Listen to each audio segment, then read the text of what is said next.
Bonjour à tous. Fermez vos yeux maintenant.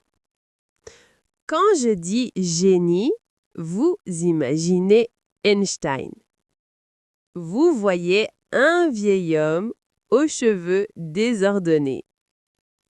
Vous voyez une moustache blanche et des yeux brillants.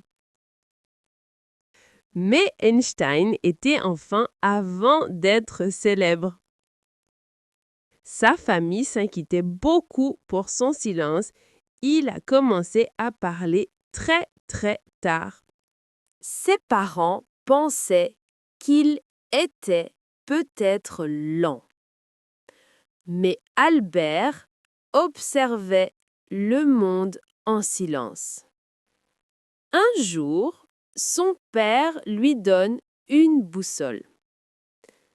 Albert regarde l'aiguille bouger malgré l'immobilité.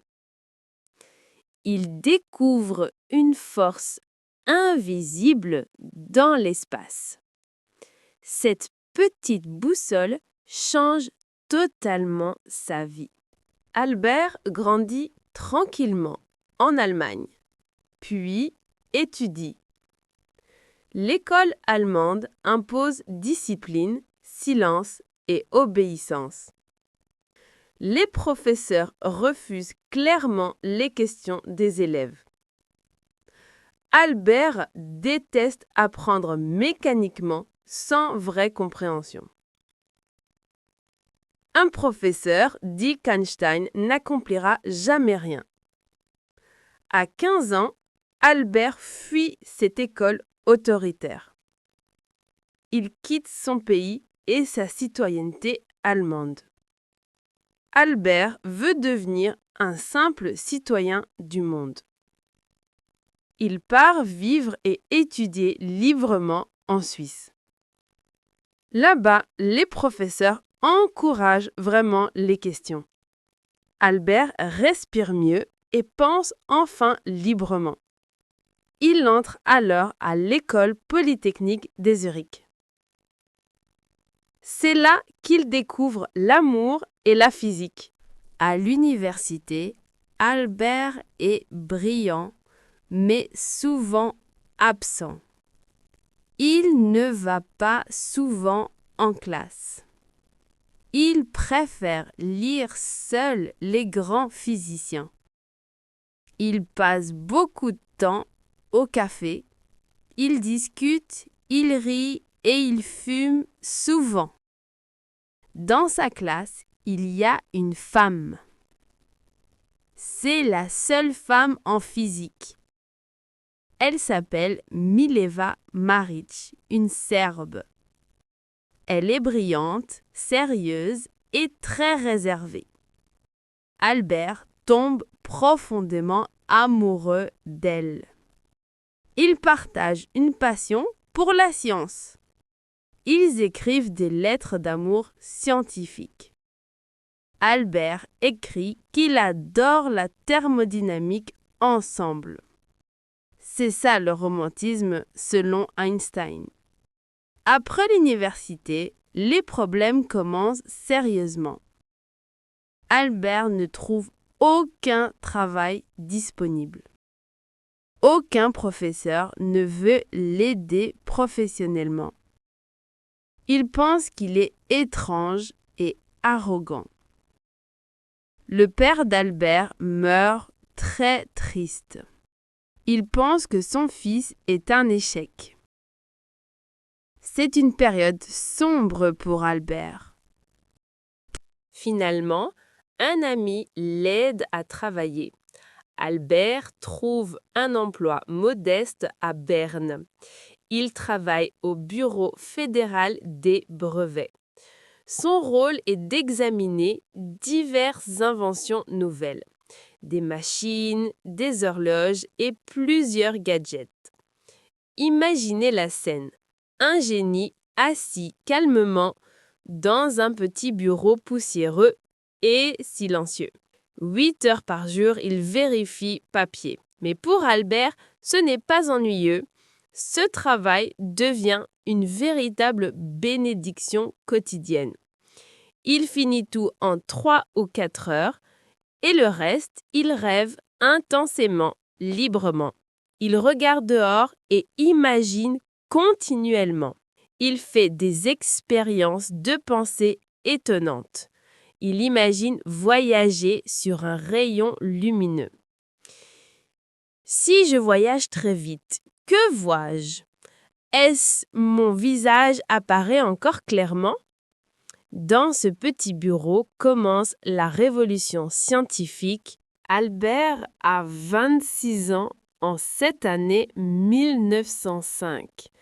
Il est inconnu, mais travaille dur en silence. Cette année-là, il publie 4 articles révolutionnaires. Chaque article apporte une idée totalement nouvelle. Le premier article prouve clairement l'existence des atomes. Le deuxième article explique le mystère profond de la lumière. Le troisième article change notre vision du temps. Il présente la théorie de la relativité restreinte.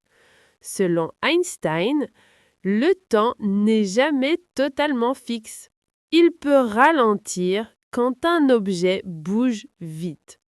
Le quatrième article contient une équation devenue légendaire. E égale mc au carré. Relie l'énergie et la matière. Toute matière contient une énergie incroyablement immense. Le monde scientifique est choqué par ces idées. Personne ne comprend ce simple employé inconnu. Albert devient professeur, mais il reste insatisfait intérieurement. Il ressent un profond désaccord avec la théorie de Newton. Newton décrit la gravité sans expliquer réellement son fonctionnement. Pourquoi la Terre attire-t-elle la Lune exactement?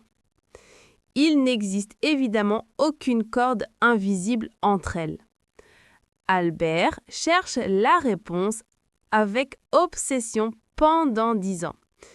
10 années complètes de travail, de fatigue et de souffrance.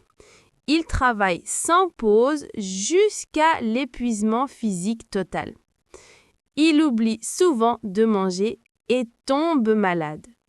Ses cheveux deviennent blancs rapidement à cause du stress. Son mariage avec Mileva s'effondre lentement et douloureusement. Ils finissent par divorcer, brisés par son obsession. Un jour, une idée lumineuse traverse son esprit. Il imagine un homme tombant soudainement d'un toit.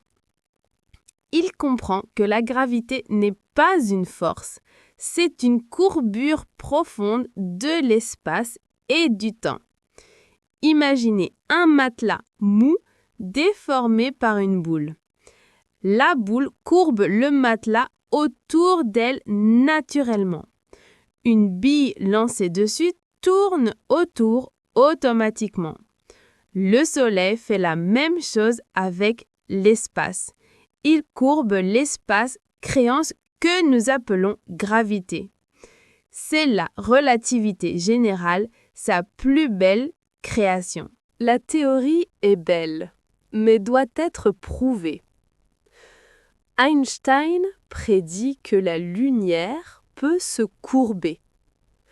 La lumière doit courber près du Soleil. Mais on ne voit pas d'étoiles en plein jour. Le Soleil est trop brillant pour cela. Il faut attendre une éclipse solaire totale. En 1919, une grande éclipse apparaît enfin. Des astronomes voyagent en Afrique et au Brésil. Ils photographient le Soleil entièrement caché Le monde entier attend les résultats anxieusement. Einstein aussi attend avec une grande tension. Les résultats arrivent, confirmant la prédiction d'Einstein. Les étoiles semblent déplacées sur les photographies. Cela prouve que l'espace autour du Soleil se courbe.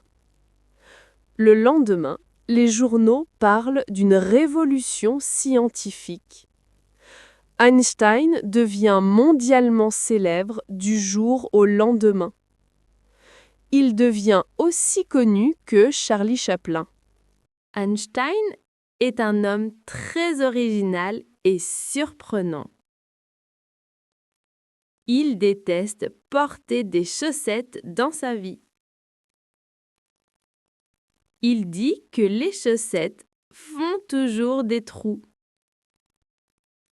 Il porte souvent des sandales, même pour les réunions. Ses cheveux sont toujours en bataille, sans exception. Il dit qu'il n'a jamais le temps de se coiffer. Son plus grand amour dans la vie est la musique. Il possède un violon spécial qu'il appelle Lina. Il emmène toujours Lina partout où il va. Quand il bloque sur un problème, il joue de Mozart. Il dit que la musique et la physique sont liées. Pour lui, elles viennent du même endroit harmonieux. Einstein est drôle, gentil et aime beaucoup plaisanter. Il tire parfois la langue pour amuser les photographes. C'est vraiment le grand-père que tout le monde rêve. Après la guerre, Einstein continue de chercher sans relâche. Il cherche une théorie du tout pour l'univers.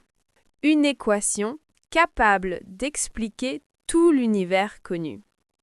Il ne la trouve malheureusement pas dans sa vie. En 1955, à l'âge de 76 ans, il meurt. Son cœur s'arrête à l'hôpital de Princeton. Il dit quelques mots en allemand à l'infirmière, mais l'infirmière ne comprend pas l'allemand parlé. Ces derniers mots sont donc perdus pour toujours.